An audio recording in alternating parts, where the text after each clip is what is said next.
Whoa, good job Sideways. How did you even build this place? Sons of Unicron are a huge success. Oh, that's cool. I'm so happy that the whole band thing is working for you. It's super commie sideways to you. Okay, Super Kami Sideways? It's Mr. Super commie sideways Certi. No, I'm not saying that. Mr. Super call me sideways, sir. Can I have your autograph? Hello guys, welcome to episode 9 of Wasted Potential, and I can't believe this series has lasted this long, honestly. I thought it was gonna be like a one-time thing, or like a two-time thing with RC and Jazz, and we're here with the Dreads. Okay, so the Dreads are basically a unit of particularly fearsome Decepticons. They're like the wreckers of the Decepticons. Their specialty is infiltration and assassination of high-profile Autobot targets. Almost all of the Dread members are beast-like. They look so different in comparison to Autobots and Decepticons that even the Decepticons don't like them. That's saying a lot, honestly. Now, for this video, I will be talking about Crankcase, Crowbar, Hatchet. I'm also going to be talking about Dreadbot and Berserker, since it's not really confirmed if they are Dreads. But judging by the way they look and everything, I'm going to assume they're Dreads. Also, the Dreads have an army of assaulters and enforcers that we're seeing in Dark of the Moon, so we're going to be covering those as well. Okay, so like always, I'm going to be covering how the movie sent them first, and then I'm going to put my opinion towards the end. So, in Dark of the Moon, when Sentinel Prime was reactivated, Sam, Witwicky, and the Autobots were escorting Sentinel Prime back to the Autobot base once they figured out that the Decepticons needed Sentinel Prime to use the pillars. The Dreads quickly approached the Autobots, and then they transformed and started chasing after Sentinel Prime. The Dreads, after transforming in the robot modes, they were so fast that the Autobots actually had trouble catching up to them. During the battle, the Dread named Hatchet was slamming down cars trying to create some debris to slow down the Autobots. But then Mirage quickly transformed. He jumped up at the air and he used his grappling hooks and managed to hold on to Hatchet, slowing him down. Mirage was steering Hatchet towards the line of fire. Then Bumblebee activated his Stealth Force, and using the Stealth Force, Bumblebee managed to kill Hatchet. Mirage then threw Hatchet's body towards a nearby car, decapitating the Decepticon and killing him. After killing Hatchet, the Autobots were closing up to the Dreads, but Crankcase knocked a nearby truck, trying to slow down the Autobots. This forced Bumblebee to transform and slow down, trying to save Sam, leaving Sideswipe and Mirage to hunt down the Dreads. Somehow the Autobots managed to catch up to Sentinel Prime, and the Dreads transformed back into their vehicle modes to better blend in. Once the Autobots spotted the Dreads again, Sideswipe told Dino to keep moving to the base. He was gonna stay back and hold them off. That's when Ironhide showed up, and he single-handedly charged at the wreckers, forcing them to transform. Crowbar and Hatchet then were in a Mexican standoff against Ironhide and Sideswipe. Then Ironhide and Sideswipe told them to put the guns down and they could walk away, which they did, and everyone threw their guns away. But the Dreads were sneaky, and they activated new weapons from their bags. Then Crankcase threw one of his weapons at Ironhide, injuring him. Sideswipe quickly engaged Crankcase, and Crowbar tried to leap at Ironhide, but Ironhide picked up his gun and headshot at Crowbar, killing him instantly. Crankcase got the upper hand on Sideswipe, knocking him away. He was about to launch at Ironhide, but Ironhide grabbed the weapon that Crankcase used to throw at him, shoving it in his face and then throwing him into a car and then kicking it towards a fuel station, exploding and killing Crankcase. So yeah, that's actually it for the Dreads in Dark of the Moon. They didn't do much. Now we're up to the last night. In the last night, when Megatron negotiated to the humans to release some of the Decepticons that he needed to make a raid on the Autobot headquarters, Megatron wanted Dreadbot released. The humans were hesitant since Dreadbot has killed at least 9 people and they consider him to be extremely dangerous. Megatron then slammed his sword into the ground and he said, "What? We're gonna be flexible. I mean, if he works the GPS, it's fine." And they allowed Dreadbot to go. Later, Megatron demanded for Berserker to be released, but Lennox and the other humans declined, Since they realized that Berserker was way too dangerous, he will not be released. Then Megatron decided to opt for Onslaught instead. Now, just like I said in the previous video, covering the last 9 Decepticons, we all know how this ends.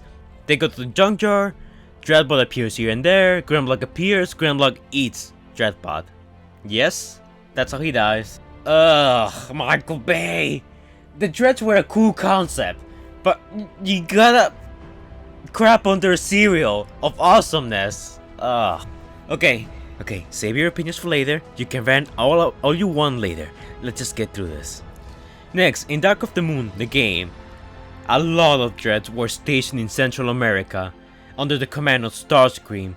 They were helping Starscream launch a ship to the moon, which we will later find out that the ship's main purpose was to send some Decepticons to the moon to take the pillars and bring them back to Earth. During this operation, Sideswipe infiltrated the Decepticons' base, but the Dreads managed to capture Sideswipe. Much later, the Autobots sent Mirage and Bumblebee to rescue Sideswipe. After slaying many Decepticon hatchets and many Enforcers, the Autobots managed to locate Sideswipe, who was being held captive by the Dread Enforcer. The two Autobots engaged in a fight against the Dread Enforcer. While the Enforcer put up a good fight and almost managed to kill Mirage, the combined efforts of Mirage and Bumblebee were more than enough to overwhelm the Dread Enforcer and kill him. After that, the three Autobots made their way to the launching area. They were too late to stop the ship, but they did manage to beat up Starscream and sent the remaining Dread forces into retreat. And that's it for the Dreads in the movies and the games. And sadly, they don't have any comic appearances. But it makes our job easier, so I won't complain. Now, how would I have handled them? Okay, so in Dark of the Moon, I will keep everything pretty much the same, but have more Dreads, like have a few Dread Assaulters and Enforcers on the Chicago battle, and have the Dreads fight the Wreckers. Like, that's something I wanted in Dark of the Moon, and I was really upset when that didn't happen. Because the Wreckers are a sub-faction of the Autobots, and the Dreads are a sub-faction of the Decepticons. So seeing both sub-factions fight each other, that would have been really amazing. Tell me not, it would have been great to see Leadfoot, Roadbuster, and Topspin versus the Dreads. Like, that could have been a cool concept, but it's a shame we never got it. And for the last night, again, just have Dreadbot get killed. Like, Dreadbot doesn't matter, like, he never played a role. And for Berserker, I know like the scene was just for comedy, but let's say in the unlikely chance the humans release Berserker, I will have Berserker survive the initial raid on the Autobot Resistance headquarters, like have him escape much like Barricade did, and have Berserker participate in the Battle of London.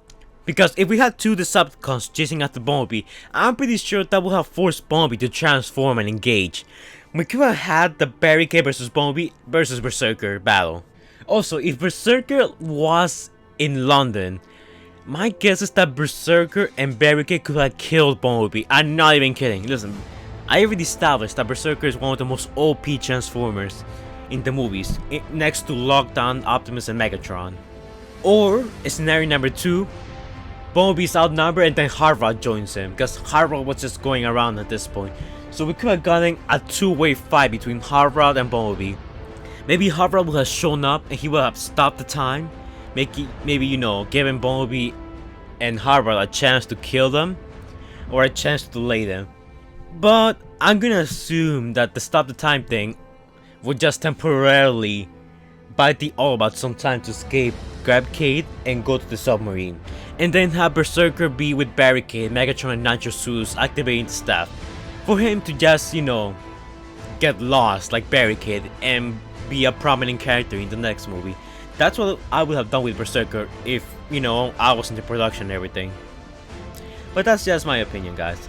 Overall, the Dreads were a cool concept, but they were really misunderused. But now that I covered my opinions and how would I have handled them, it's time to go to the Wasted Potential board. This is totally not a ripoff of Ruined Forever, by the way. Everyone who says that, you're wrong. Everyone who says that, you're wrong. The Dreads, I think they failed their purpose, but in comparison to all the characters, I think they could have done more, you know? Okay, so I don't think the Dreads were as screwed as RC, Shockwave, and Devastator because they're original Bayverse characters. Much like most of the cast from the last 9 Decepticons. Infernicus and Joel were characters that, you know, we didn't knew a lot about, but there was a lot of hype for them. And they kinda summed up to nothing. But unlike Joel, the Dreads were presented as a menacing force, as cons that could rival the Autobots. Their potential on screen was great. And while I think they served their purpose much like Infernicus did, seeing them in the last night and having, you know, the hype of seeing them again be squashed so easily kind of brings them down a little. And I also feel like they could have done a whole lot more with them. It's just really difficult. Alright, so in terms of the wasted potential scale, I will put the Dreads behind Jolt because unlike Jolt, at least the Dreads did something. And they didn't just came out of nowhere giving Optimus a random power up. Like, they were menacing, they were fierce, they rivaled the Autobots. Unlike Infernicus, they also got more screen time. And they did more action and almost kill an Autobot, Ironhide and Sideswipe. So, for that, I cannot be too mad at them. And even in the game, they captured Sideswipe behind Joel and above Infernicus. Because they weren't that wasted, but I feel like they could have done more with them. But that's just my opinion, guys. How do you feel about the wasted potential scale so far? Do you guys agree? Do you guys disagree? Comment down below your opinions. For the next wasted potential, for episode 10 special, I'm gonna be covering the twins. Everyone's favorite Autobots. Yes, get ready for that. That's actually gonna be long because the twins actually kinda have a lot of stuff. Surprisingly. But anyways, guys, like, comment, subscribe. I will see you guys in the next episode. Bye, guys.